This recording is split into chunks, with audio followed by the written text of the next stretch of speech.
General Hospital spoilers reveal that the moment Willow learned that the outcome of the custody trial had been tainted by outside manipulation, something inside her broke, quietly at first. Like a crack along the foundation of an old house that had been weathered by years of silent suffering and disappointment, but quickly that crack became a fracture, and the fracture a chasm. Until the version of Willow that so many had come to know, graceful, soft-spoken, devoted to family and fairness, was all but gone. In her place emerged a woman unrecognizable even to herself.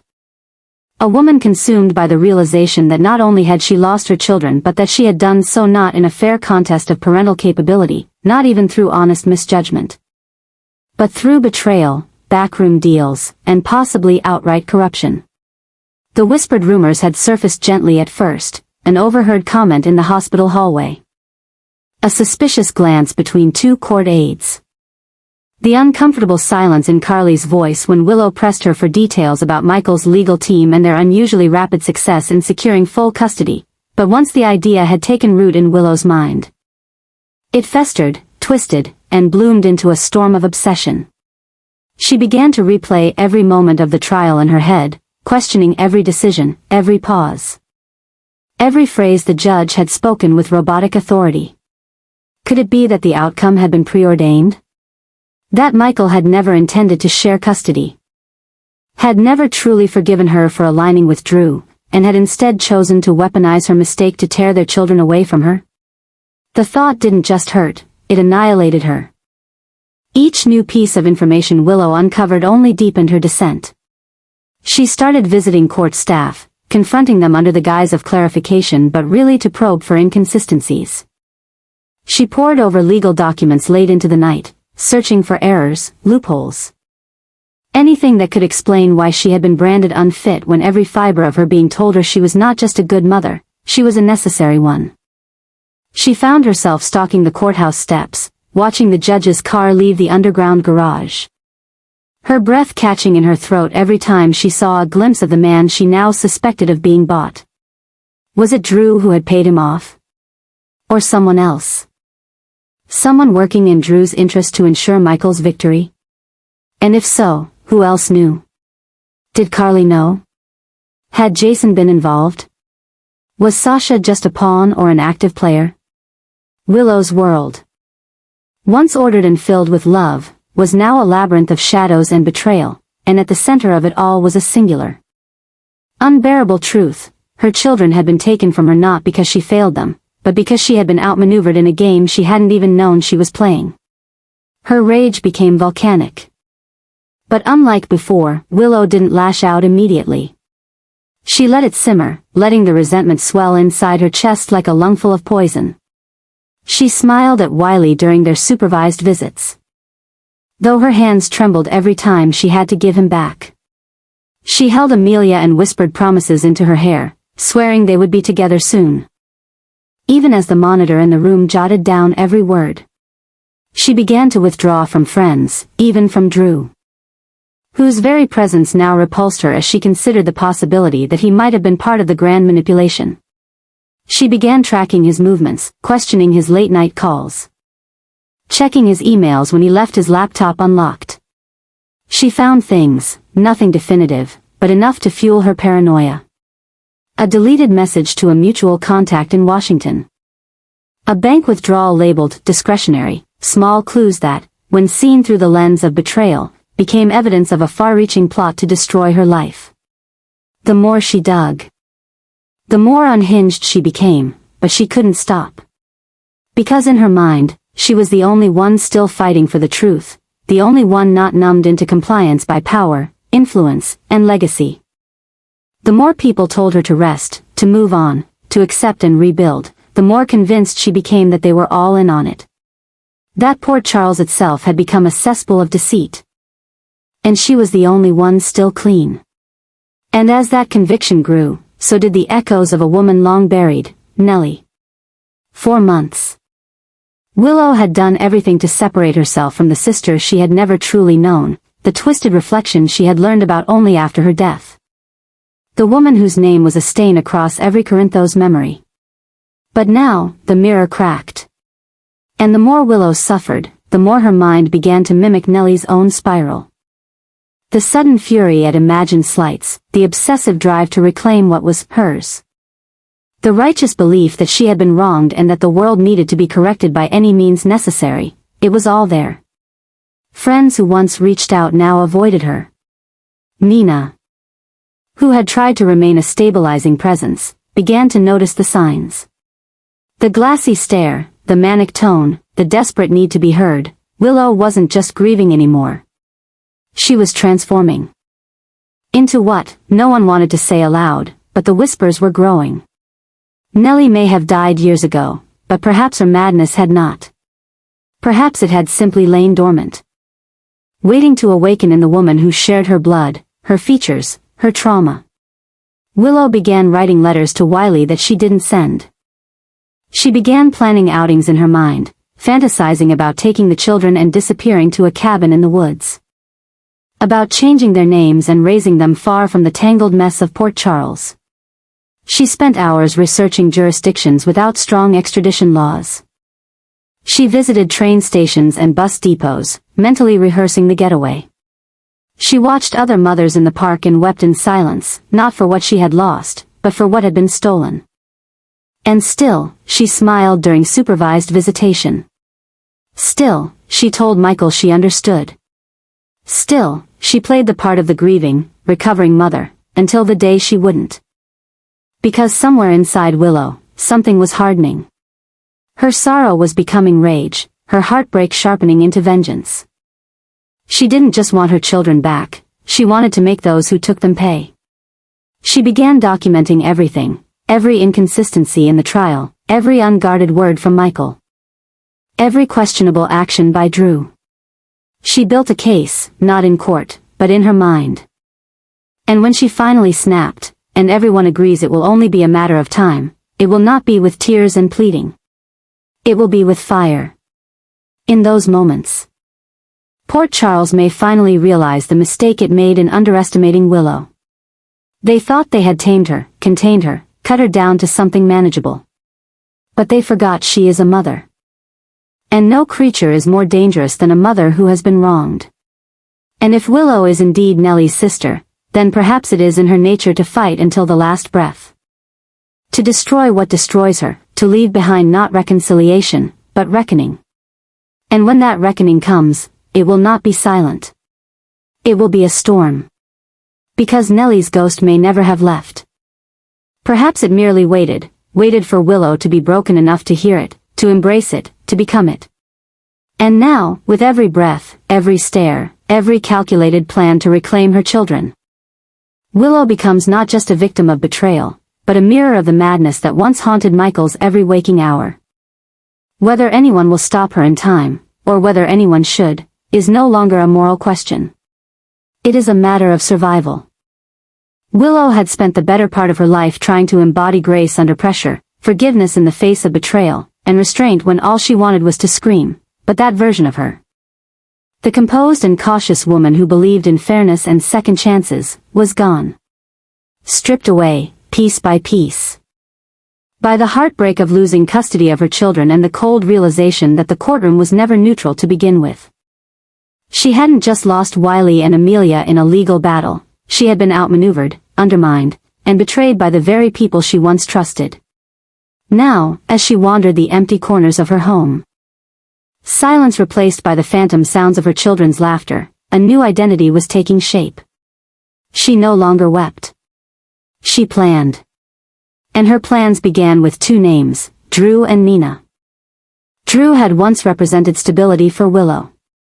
He had stepped in when her marriage to Michael crumbled, offered solace when the walls began to close in, and promised her that the future would be something they could build together.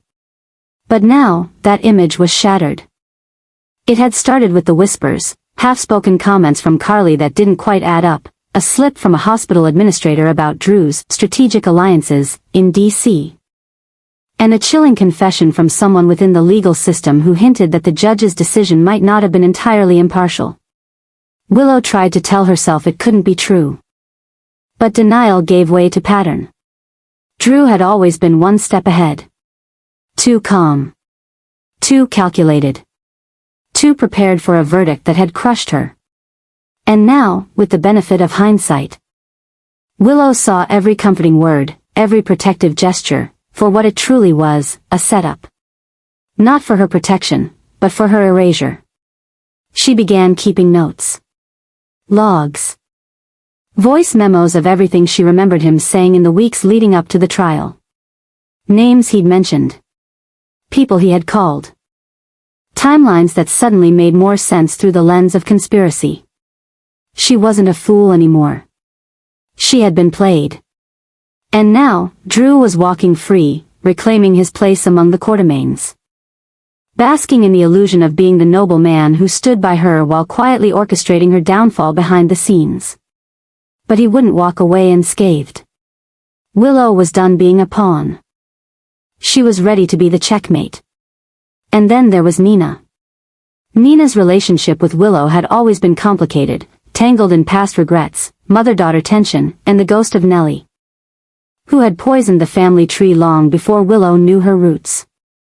But it wasn't until Willow saw Nina's face outside the courthouse that the final thread snapped. There had been no sorrow. No sympathy. Just a flash of something else, satisfaction. Whether it was relief that Michael now held full custody, or pleasure in watching Willow broken, Willow couldn't tell. But she saw it. And it broke something inside her. Nina had always claimed to want a relationship, to be a part of Willow's life, but it had always been on Nina's terms. Always when it benefited her narrative of redemption. Nina had never fought for Willow in court. She had never stood beside her when Drew and Michael wielded their influence like weapons. Instead, she had hovered quietly in the background, feeding Michael her opinionated insights, planting seeds of doubt, showing up at the worst times with her faux concern. Now she was closer than ever to Wiley and Amelia. Closer than Willow could stomach. Willow started following her. She memorized Nina's schedule. Watched who she met with. Tracked how often she stopped by Michael's house. She became obsessed with learning exactly how deep Nina's manipulation ran. Was she involved in the courtroom interference? Had she fed Michael the confidence to pursue full custody? Had she encouraged Sasha to step into the maternal void Willow left behind? Every possibility enraged Willow further. In her eyes, Nina wasn't just an overbearing grandmother anymore. She was a vulture, circling the remains of the life Willow had built and picking it apart piece by piece. And still, everyone around her urged patience. Sasha suggested therapy. Carly told her to breathe. Michael refused to respond to her increasingly angry texts. Drew tried to reason with her. But Willow wasn't interested in being reasoned with. She had been reasonable her entire life, and look where it had gotten her. Alone. Erased. A guest in her children's lives. Now, she wanted power, not for the sake of control, but to restore balance, to reclaim her dignity, to show every last person who doubted her that she was not fragile, not broken. And certainly not finished. She began reaching out to legal contacts outside of Port Charles.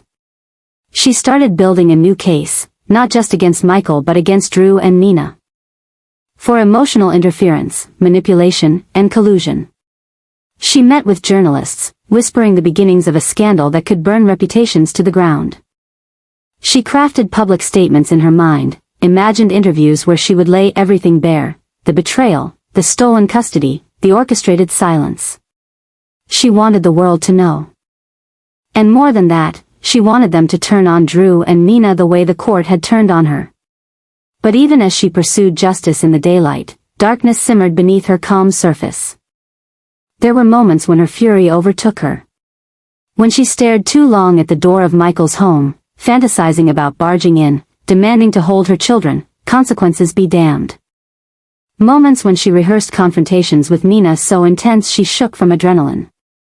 There were even moments she stood outside Drew's office late at night, wondering what would happen if she confronted him then and there, if she demanded the truth, screamed it from the rooftops, forced his world to fall apart as hers had. The whispers around town grew. Willow's not the same.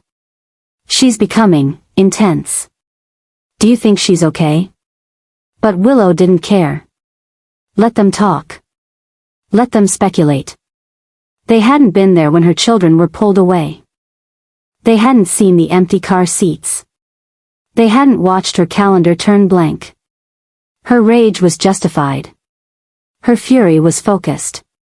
And her vengeance would be surgical. Because in her mind, this wasn't revenge. It was restoration. Drew had betrayed her trust. Nina had exploited her collapse. And now both of them would feel the full force of the woman they underestimated, no longer quiet. No longer passive, but sharpened into something dangerous.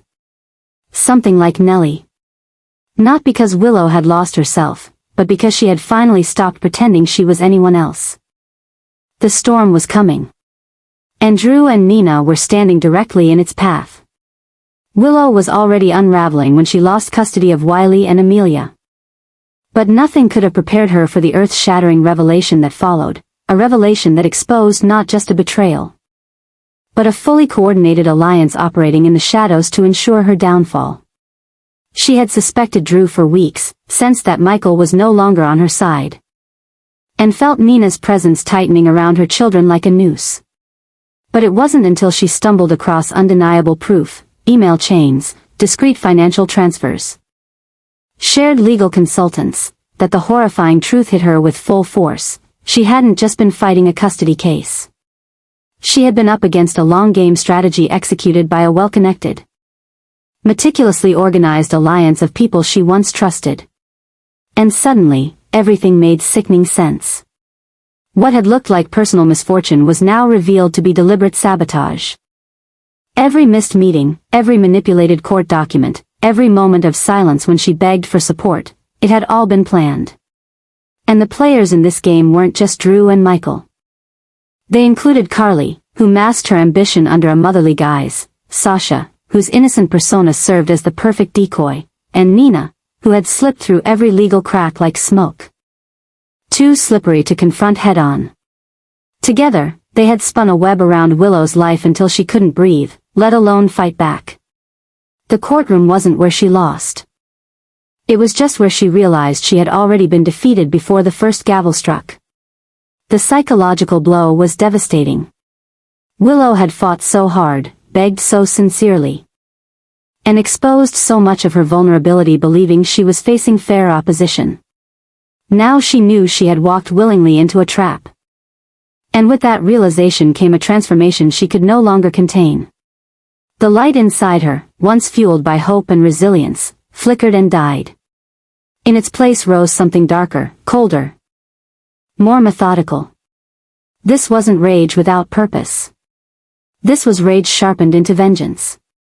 People began to notice the shift. Willow no longer cried during supervised visits. She no longer pleaded with Michael for extra time or tried to reason with Drew.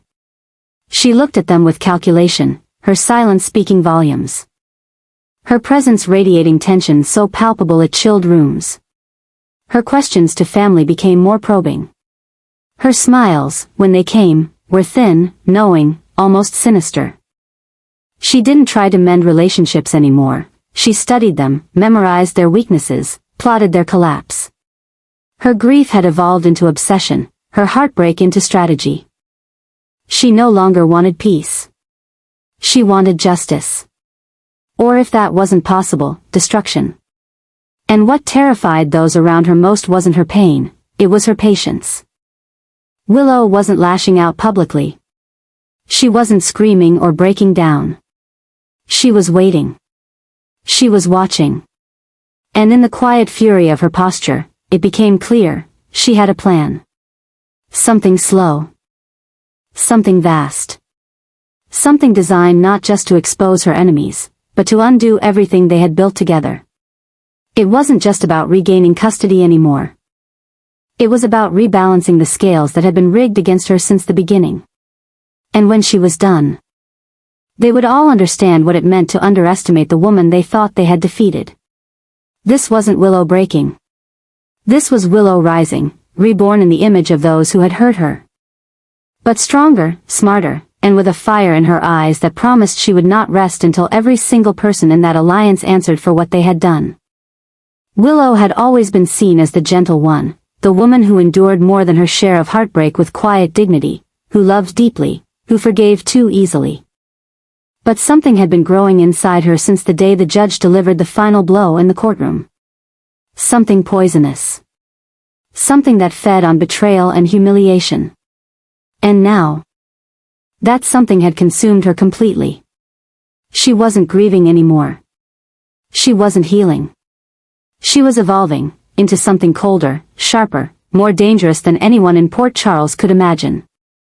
And as the last pieces of the conspiracy unfolded before her eyes, she understood with devastating clarity that her enemies weren't isolated individuals. They were a coalition. A family. A dynasty. And they had all turned on her in silence. Carly. Michael. Jason. Sunny. Each had stood by and allowed her life to be dismantled. Each would pay. The realization came slowly, agonizingly. But undeniably.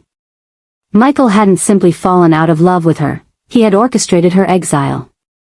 He had claimed custody not out of concern for the children, but out of vengeance for what he perceived as betrayal. His courtroom demeanor was cold, detached, surgical. And when the judge ruled in his favor, Michael didn't comfort her. He didn't reach for her hand. He didn't even look her in the eyes. That was the moment Willow saw it. He wasn't just moving on, he was replacing her. And behind him, smiling with quiet satisfaction, was Sasha. The woman who had once claimed sisterhood, now a stand-in mother for her children. Then there was Carly, always the protector of the Corinthos name, always the strategist. Willow had admired her once, even envied her strength. But now she saw Carly for what she truly was, a gatekeeper, a queenmaker, a puppet master hiding her ruthlessness behind familial loyalty. Carly had backed Michael in every move, stood behind him in court, whispered to him in the hallways, fed him lines of attack wrapped in maternal concern. She'd made sure Willow stood alone. And now, she dared to act like she could still be part of Willow's life, offering empty comfort, suggesting healing through supervised visits and time. Carly wasn't just complicit. She was the architect. Jason's betrayal cut deepest of all. He was supposed to be different. He had once promised to look after her when the world got dark. But during the darkest moments of her life, Jason had said nothing. Done nothing. She had reached out to him with eyes full of panic and pain, and he had turned away. He chose silence over intervention. He chose loyalty to Michael over justice. Willow had begged him to see her side, to understand that she was being silenced, outmaneuvered, erased. But Jason, cold and pragmatic, had simply nodded and told her to stay calm. Now, as she stood on the edge of madness, Jason was still silent.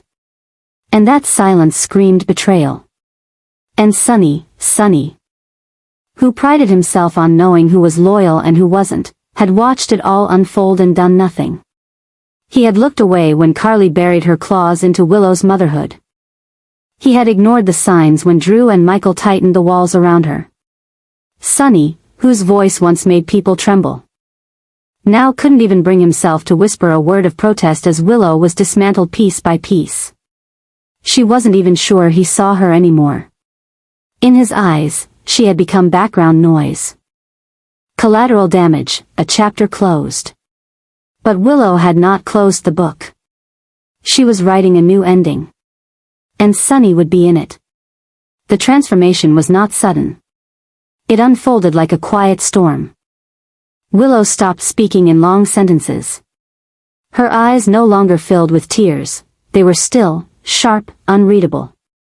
She spoke less but watched more. She didn't attend therapy. She didn't seek advice. She made lists. She recorded conversations.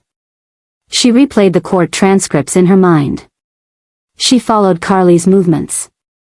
She memorized Jason's habits. She learned the layout of Sunny's compound. She traced Michael's steps each day from the Quartermain estate to the park, to Sasha's apartment, to the places where her children were being raised without her. She no longer saw her family as people. They were obstacles. Targets. Weak links in a chain that needed to be broken. And in her mind, a plan had begun to form. It was no longer enough to expose them. They had too many connections, too much control. The legal system had failed her once, it wouldn't be her ally again. This wouldn't be a battle of words or documents. It would be precise. It would be fatal. And it would be irreversible.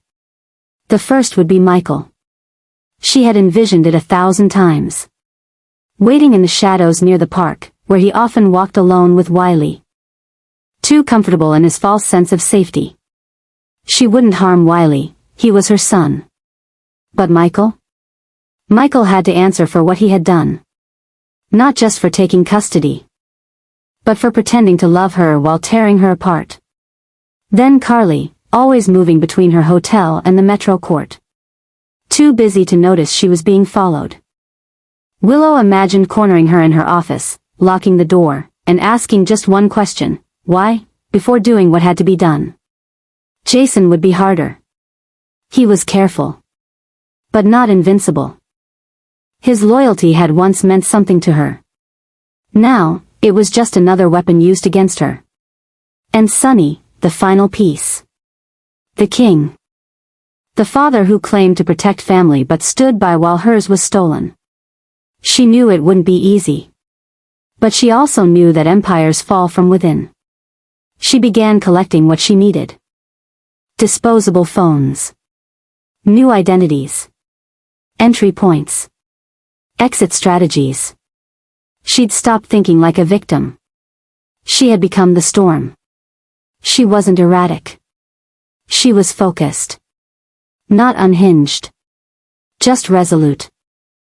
And when people spoke to her with pity, when they offered condolences for her loss, she smiled. Because they had no idea that the reckoning had already begun. And perhaps the most terrifying part of it all was how calm she felt.